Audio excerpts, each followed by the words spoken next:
Assalamualaikum warahmatullahi wabarakatuh. Alhamdulillahilladzi hamdan katsiran thayyiban mubarakan fih kama yuhibbu rabbuna wa yarda. Asyhadu an la ilaha illallah wahdahu la syarika lah wa asyhadu anna Muhammadan abduhu wa rasuluh. Allahumma shalli wa sallim wa barik ala Muhammadin wa ala alihi wa ashabihi wa man tabi'ahum bi ihsanin yaumiddin. Faya ibadallah usikum wa nafsi bitaqwallah faqad fazal muttaqun. Qala ta'ala fi kitabil karim a'udzu billahi samii'il alim minas syaitonir rajim. Ya ayyuhalladzina amanu taqullaha haqqa tuqatih wa la tamutunna illa wa antum muslimun.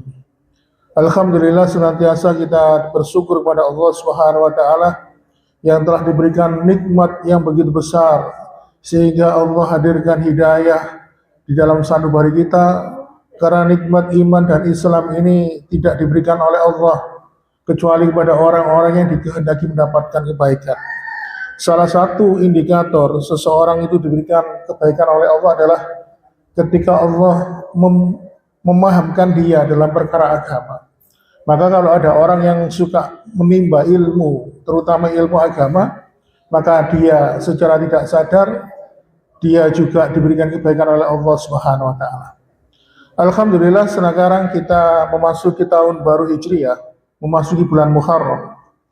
Tentu kita sebagai seorang muslim ketika melewati bulan-bulan yang diperingati oleh Allah, kita diperintahkan untuk mampu mengambil pelajaran.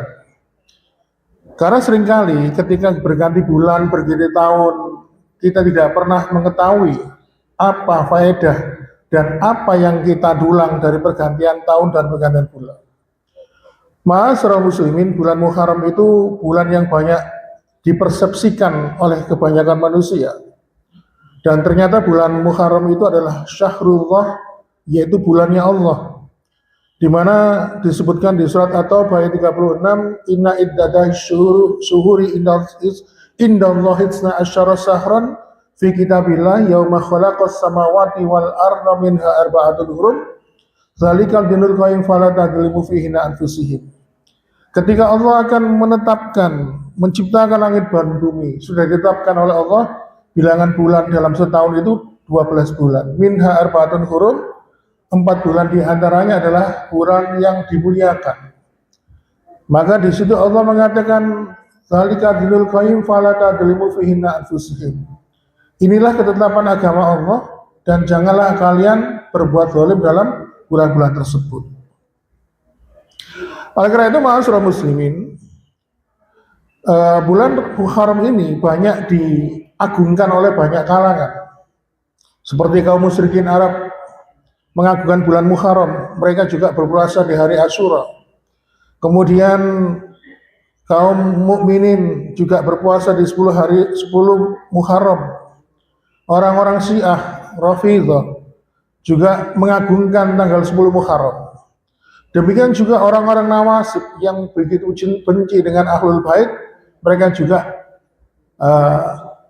mengagungkan bulan Muharram. Termasuk juga orang-orang Kejawen. Ya. Setiap memasuki bulan Muharram, mereka mengatakan itu adalah bulan Syura, sehingga akhirnya momentum itu diambil untuk menjamas atau mencuci keris atau barang-barang pusaka. Ma'asyiral muslimin,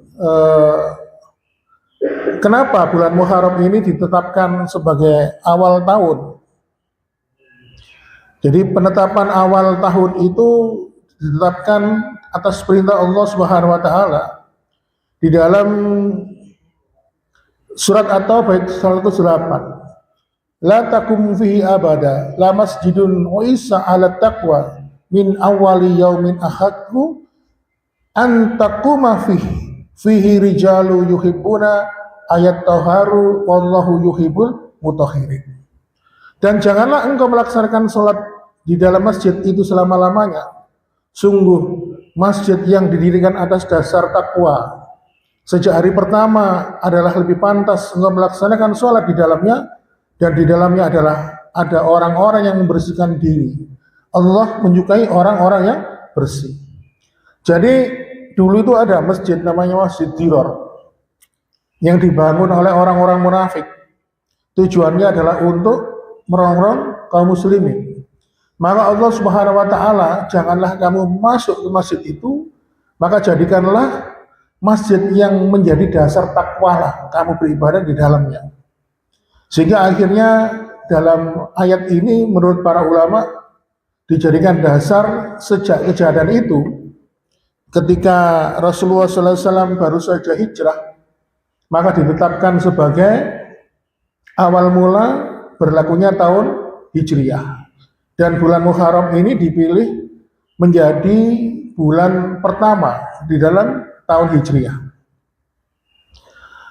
Ma'asyiral muslimin, cuma yang menjadi salah kaprah adalah ketika banyak orang menganggap bulan Muharram itu bulannya hijrahnya Nabi. Jadi hijrahnya Nabi itu bukan di bulan Muharram. Cuma kadang-kadang yang paling sering terjadi ketika memasuki bulan Muharram, memasuki tahun baru Islam, banyak yang tema-tema kajian itu misalnya hijrah, atau bahkan sampai ada beberapa event organizer menggandeng ustadz yang cukup ternama di beberapa kota mengadakan hijrah festival ya. Padahal bulan Muharram itu bukan bulannya Nabi. Jadi Nabi itu melakukan hijrah dari Mekah ke kota Madinah itu bukan di bulan Muharram, tetapi dilaksanakan di bulan Safar.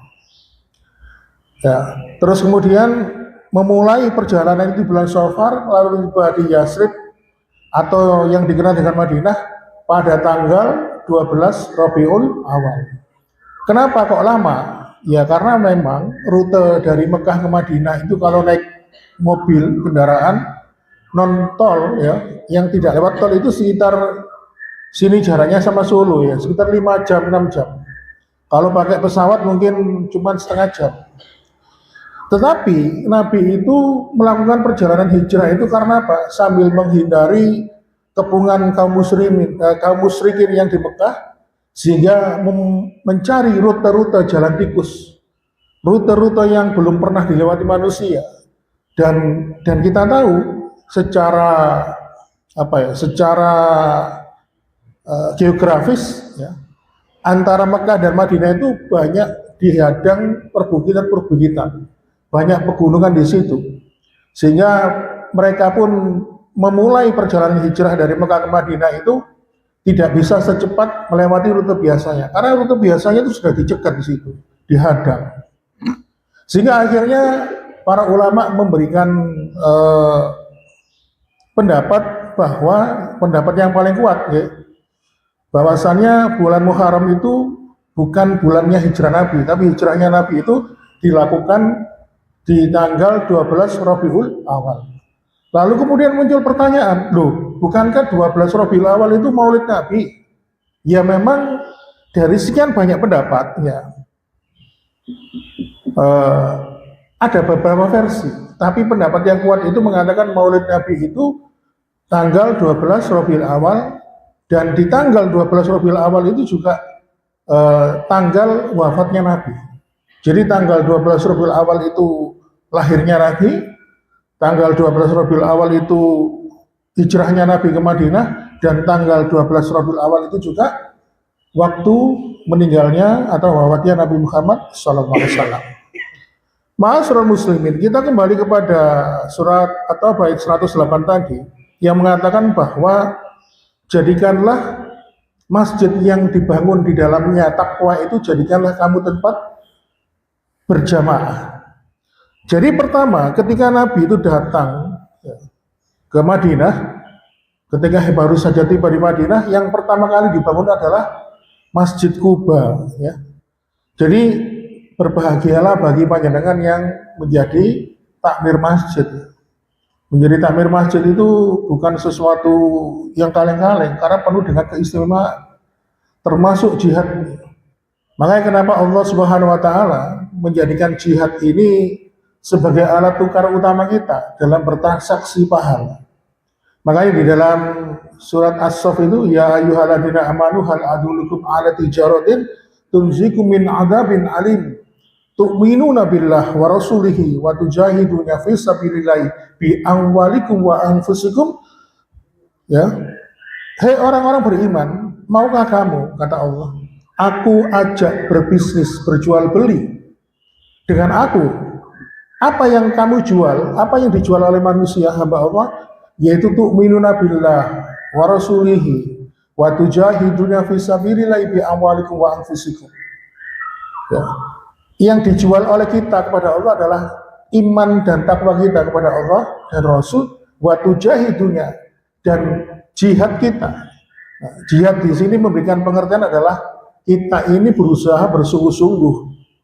Jadi pengertian jihad di sini menurut para ahli tafsir adalah berjuang, bukan seperti di medan peperangan yang banyak disalah kaprahkan sehingga banyak orang itu yang punya paham pemberontakan, wah ini harus jihad dan sebagainya.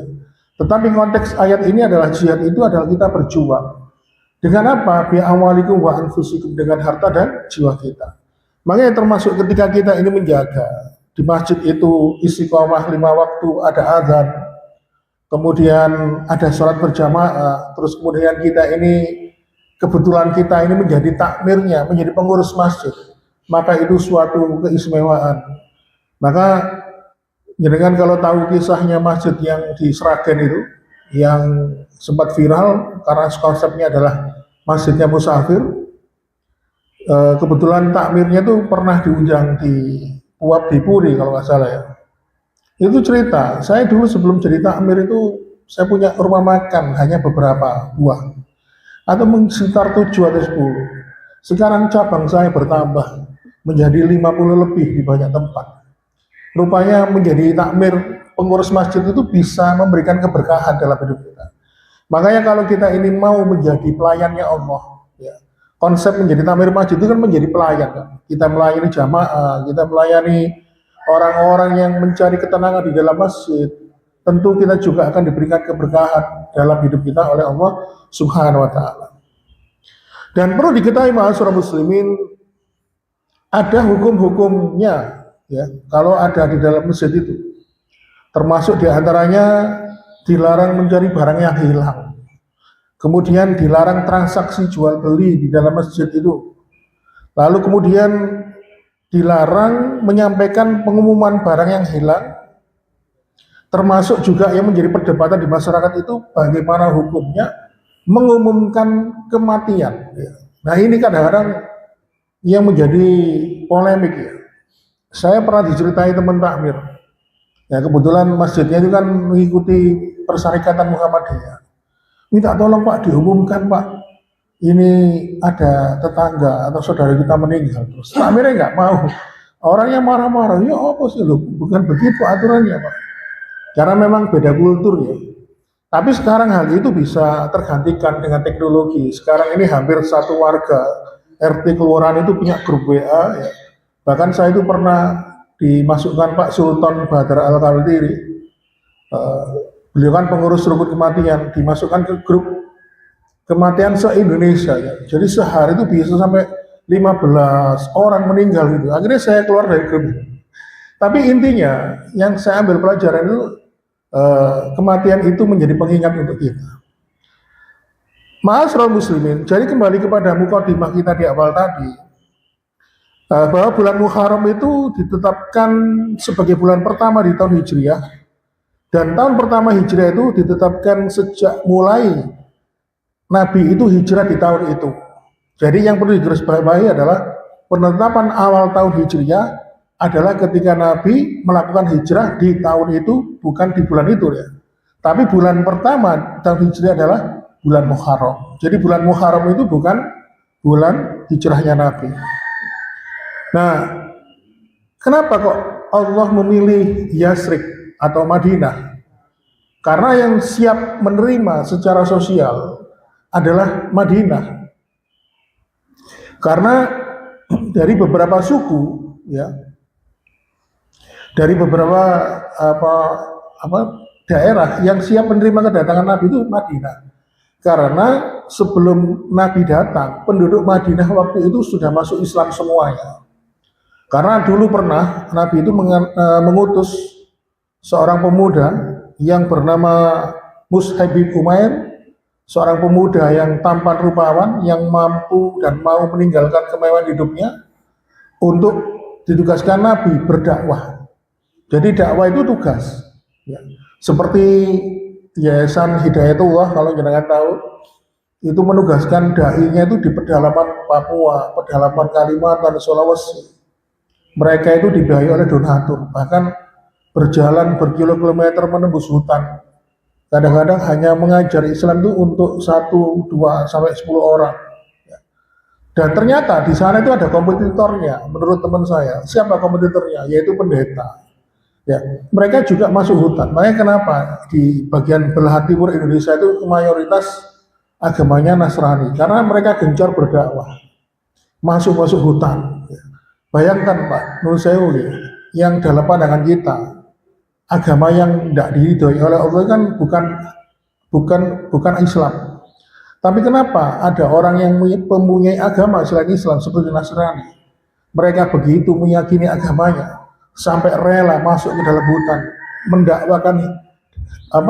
mendakwakan agama dan keyakinan mereka. Sedangkan kita yang sangat meyakini agama Islam ini, yang sangat kita yakini kebenarannya, kadang-kadang kita tidak atau kurang mau untuk memperjuangkan. Saya itu kalau hari Jumat gini Pak, menurut saya itu kadang-kadang sering dihubungi takmir, disuruh nyarikan khotib pengganti. Jadi kadang itu saya bingung, dalam satu hari itu saya harus mencarikan khotib untuk 2 sampai bahkan 4 masjid dalam sehari. Ya kebetulan saksinya Pak Gusan ya, sampai ke Gresik sana nyarinya. Kadang-kadang itu teman yang saya hubungi gini, "Sampeyan gelem Pak, kebenar gini, kosong Pak." Kok ado batin saya, krian perbatasan Berejo itu kan masih bisa ditempuh dengan sepeda motor, kendaraan. Terus di sana terus terang takmirnya bisa ngasih uang transport. Jadi kadang-kadang begitu tahu kenyataannya mereka nggak mau. Ya. Seperti Ustadz Fatkur itu sering menugaskan saya di Jatirejo, ya. Masjid Al-Ghafar itu takmirnya nggak punya anggaran untuk ngasih uang transport. Makanya harus ada komitmen sejak awal. Nah, kadang-kadang saya mikir orang Islam saja yang meyakini agamanya itu benar, agamanya itu diridhoi oleh Allah, tapi kenapa kita itu kurang bisa maksudnya itu greget untuk mendakwakan agama ini? Padahal kalau kita lihat orang-orang non Islam itu, seperti dengan tahu di Thailand itu kan agamanya Buddha. Raja Thailand dengan memanfaatkan kekaisarannya, dengan memanfaatkan kekuasaannya, mampu menjadikan seluruh Thailand kecuali Thailand Selatan itu menjadi Buddha. Dan mereka meyakini agamanya itu adalah agama yang benar. Ya. Seperti Eropa itu, raja-raja kerajaan seperti Belanda, Inggris, itu meyakini mereka itu agamanya itu adalah agama yang benar. Padahal kalau kita melihat agama kita itu juga agama yang benar gitu. Tapi kenapa kita kok kurang greget gitu? Nah ini sebagai renungan. Oleh karena itu Mus'ab bin Umair ini berdakwah dari satu ke pintu, ketemu orang, Pak Nur Sewu, boleh saya minta izin mau cerita, mau ngomong, diceritakanlah Islam itu. Sehingga Mus'ab bin Umair ini memberikan kepada kita pengertian bahwa dakwah itu tidak harus berdiri di atas mimbar Jumat, dakwah itu tidak harus duduk di depan penyerangan gini, dakwah itu adalah mengajak. Bisa kita ketemu orang di warung kopi, kita dakwahi, kita ajak kepada kebaikan, atau mungkin ketemu orang di jalan, bahkan sampai ada yang di tempat lokalisasi. Makanya kenapa peran ini diambil oleh teman-teman dari kalangan jamaah tabligh. Makanya jamaah tabligh itu kan banyak ngajak orang di diskotik, ya, di mana aja. Makanya kenapa banyak yang tersentuh. Dan jamaah tabligh ini kekurangannya karena apa? Hanya mengajak tapi tidak ada pembinaan. Setelah itu selesai pindah. Baiklah ma'asyiral muslimin. Jadi kenapa dakwah itu harus dikembangkan sehingga dakwah itu akhirnya menjadi buah dari sebuah perjuangan. Makanya kenapa Rasulullah SAW menugaskan Mus'ab bin Umair ini untuk berdakwah ke Yasrib, sehingga masyarakat Yasrib pun akhirnya menerima hidayah Allah, dan akhirnya seluruh penduduk Madinah atau Yasrib itu memeluk Islam. Sehingga akhirnya ketika Allah Subhanahu wa taala memerintahkan Nabi bersama para sahabat yang lain berhijrah, maka tujuan adalah ke Madinah karena masyarakat di situ sudah siap. Makanya Nabi itu pernah memberikan motivasi kepada Ali bin Abi Thalib. Ketika Ali bin Abi Thalib ditugaskan Nabi untuk berdakwah di eh, sebuah kawasan yang namanya Khaybar. Khaybar itu adalah sebuah kawasan yang banyak dihuni oleh kaum Yahudi dan mereka baru saja kalah perang. Sehingga kalau kalah perang itu sudah daerah itu masuk kekuasaan kaum muslimin. Lalu Ali bin Abi Thalib pun diwanti-wanti, diberikan semangat, "Hei Ali, fa wallahi la ayyahdiallahu bika rajulan wahidan khairul laka min humiranan." Wahai Ali, kalau kamu menyebarkan ilmu Allah, kamu berdakwah kepada penduduk Khaybar, lalu mereka mendapatkan hidayah, lalu mengikuti apa yang kamu ajarkan, apa yang kamu sampaikan, maka sungguh itu adalah khairul laka min humrina. Kalau kamu bisa menghadirkan hidayah dalam hati mereka, maka kamu akan mendapatkan segala sesuatu yang paling mahal dari mahalnya dunia ini. Apa yang sampai Nabi itu memberikan perumpamaan khairul laka min humrina, seperti onta-onta merah. Jadi onta biasa saja itu harganya sudah puluhan juta, apalagi onta merah yang bisa berkali lipat. Termasuk bagi orang yang mau berdakwah, kalau kita pernah menjadikan dakwah kita ini menyebabkan orang itu mendapatkan hidayah, maka Allah janji memberikan balasan yang begitu besar, ya, begitu mulia bagi para pendakwah. Makanya pekerjaan yang paling mulia, kata Allah dalam Al-Quran adalah menyampaikan risalah, menyampaikan ilmu dan berdakwah. Wa man ahsanu qawlan mimman da'a ilallah. Tidak ada perbuatan yang lebih baik kecuali apa? Dengan berdakwah. Oleh karena itu, ma'asyiral muslimin wa sumratal mu'minin rahimakumullah, dan tentu dakwah ini harus kita upayakan dan wajib bagi setiap kaum muslimin. Wajib Pak hukumnya. Walaupun jenengan tidak pernah ceramah, tidak pernah khutbah, tapi wajib. Makanya kenapa? Sampaikanlah ilmu ini walau satu ayat kepada siapa saja. Dan Allah memberikan janji, apabila kita ini sudah pernah mengajarkan ilmu kepada orang lain dan orang itu mengikuti apa yang kita sampaikan, maka Rasulullah SAW menyampaikan, man sana fil Islam sunatan hasanatan falahu ajruha man amila biha. Barang siapa yang mengajarkan suatu ilmu, suatu sunnah, lalu orang itu mengikuti apa yang dia ajarkan, maka dia akan mendapatkan pahala dari apa yang dia sampaikan tanpa mengurangi pahala mereka sedikit pun. Oleh karena itu, ma'asyiral muslimin, sekali lagi berbahagialah bagi mereka yang dipilih oleh Allah, merelakan hatinya, merelakan hartanya, merelakan waktunya, merelakan kesibukannya untuk menjadi pengurus masjid. Karena menjadi pelayannya Allah, menjadi pelayan rumah-rumah Allah adalah salah satu bentuk sumber keberkahan dalam kehidupan kita. Demikian jamaah sekalian dapat kami sampaikan, mohon maaf bila ada kekurangan. Saya tutup dengan doa kafatul majelis. Subhanakallahumma wa bihamdika asyhadu an la ilaha illa anta astaghfiruka wa atubu ilaik. Wassalamualaikum warahmatullahi wabarakatuh.